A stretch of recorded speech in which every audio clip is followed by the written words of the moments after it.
2026 වසරේදී නවක පොලිස් නිලධාරීන් සහ නිලධාරීන් 7000ක ප්‍රමාණයක් බඳවා ගැනීම සඳහා අවශ්‍ය සියලු කටයුතු සූදානම් කරලා තියෙනවා. මෙම නිලධාරීන් 7000ක ප්‍රමාණය විශේෂයෙන් සාමාන්‍ය පොලිස් සේවයේ පොලිස් කොස්තාපල්වරුන්, කාන්තා පොලිස් කොස්තාපල්වරියන්, ඒ වගේම පොලිස් කොස්තාපල් රියදුරු මහත්මීන් බඳවා ගැනීමටත්, ඒ වගේම විශේෂ කාර්ය බලකායේ පොලිස් කොස්තාපල්වරුන්, පොලිස් කොස්තාපල්වරියන් සහ පොලිස් කොස්තාපල් රියදුරු මහත්මීන් 7000ක් බඳවා ගැනීමට මේ වන විට සැලසුම් ක්‍රියාත්මක කළ තියෙනවා. මීට අදාළ ගැසට් පත්‍රය පෙර දින 2026 මාර්තු මාසයේ 28 වෙනිදා ගැසට් පත්‍රය නිකුත් වුණා. ඒ ගැසට් පත්‍රයේ අංකය තමයි 2482. මේ 2482 ගැසට් පත්‍රය හරහා මේ රටේ පුරවැසියන්ට අපි තාත්ම ගෞරවයෙන් ආරාධනා කරනවා. විශේෂයෙන් තරුණ ජවයේ ශ්‍රී ලංකා පොලිසියට අවශ්‍ය කරලා තියෙනවා. එම නිසා විධායකයේ නියෝජනය කරන රජයේ සේවකයෙක් හැටියට ඔබ මේ රටට සේවය කරන්නට, අභිමානයෙන් යුතුව කටයුතු කරන්නට අපි තාමත්ම මහජනතාවගෙන්,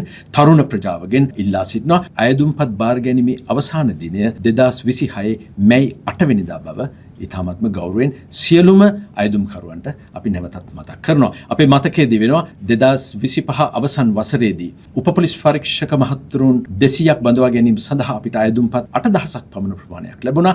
ඒ වගේම 2025 වසරේදී පොලිස් කොස්තාපල් ධූරය සඳහා 250ක් අපිට අවශ්‍ය වේලාවකදී අපිට අයදුම්පත් 14000ක් ලැබුණා. ඒ නිසා මේ සම්බන්ධයෙන් අපි නැවතත් මහජනතාවට මතක් කරනවා ආධුනික නිලධාරීන් බඳවා ගැනීමේදී 2026 මැයි මාස 8 වෙනි දිනට පෙර ඔබට පුළුවන් ඔබගේ අයදුම්පත් සම්පූර්ණ කර ඉදිරිපත් කරන්න. ඒ වගේම විශේෂයෙන් ඔබ අයදුම්පත් ඉදිරිපත් කිරීමේදී ඔබට යම්කිසි ගැටලුවක්, බාධාවක්, චකිතයක් ඇති වෙනවා නම් මම මේ අවස්ථාවේදී මේ අංක 3 ඔබ නැවතත් සමාජගත කරන්නම්. ඒ අනුව 071යි 859යි 1925 ස්ථානාධිපති බඳවා ගැනීම අංශයට, ඒ වගේම 011යි 250යි 52.02 අංකයටත්, ඒ වගේම 011යි 255 29.53 අංකය හරහත් ඔබට සම්බන්ධ විය හැකි බව ඉතාම කරුණාවෙන් මතක් කරනවා. ඒ වගේම ඔබ දන්නවා විශේෂයෙන් ශ්‍රී ලංකා පොලිසියට මේ වසර තුලදී නීතිඥවරුන් 100ක් බඳවා ගැනීමට අවශ්‍ය සියලු කටයුතු මේ වන විට සූදානම් කරලා තිනවා.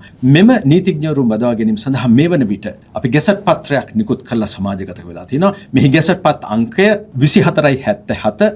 ඒ අනුව වැඩි දිනකගේ ඉල්ලීම මත මෙම අයදුම්පත් බාර ගන්නා දිනය 2026 අප්‍රේල් මාස 20 දක්වා කල් දමා තිබෙනවා. ඒ නිසා මේ සම්බන්ධයෙන් උනන්දු වන සියලුම අපේ රටේ පුරවැසියන් අපි තාමත්ම ගෞරවයෙන් මතක් කරනවා. නැවතත් 2026 අප්‍රේල් මාස 20 වෙනිදාට පෙර ඔබගේ අයදුම්පත් ඉදිරිපත් කරන්න. මෙහිදී උපසේවා සහකාර පොලිස් අධිකාරිවරයෙකු හැටියට තමයි නීතිඥ මහතුන්ට මෙම අයදුම්පත් බාර ගන්නට එහෙම නැත්නම් බාර දෙන්නට හැකියාව තියෙන්නේ.